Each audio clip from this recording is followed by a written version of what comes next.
Hello, ladies and gentlemen. I'm so glad that you could join us today for this Wednesday, July 25th, 2001 broadcast.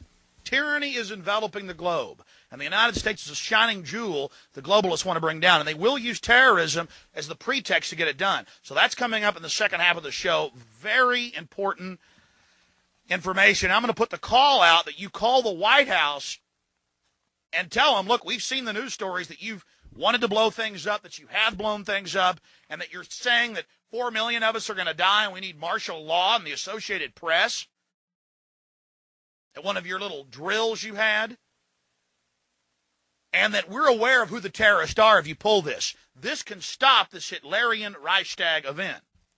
I want to put the toll-free number up for Congress.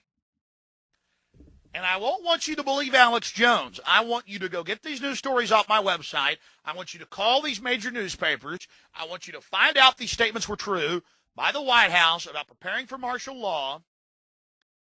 And I want you to let them know that if there is any terrorism, we know who to blame. The point is, if any terrorism comes, it's from this government.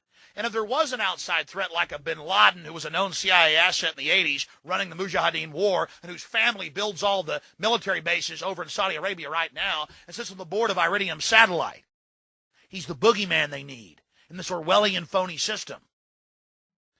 I want the White House numbers up there now.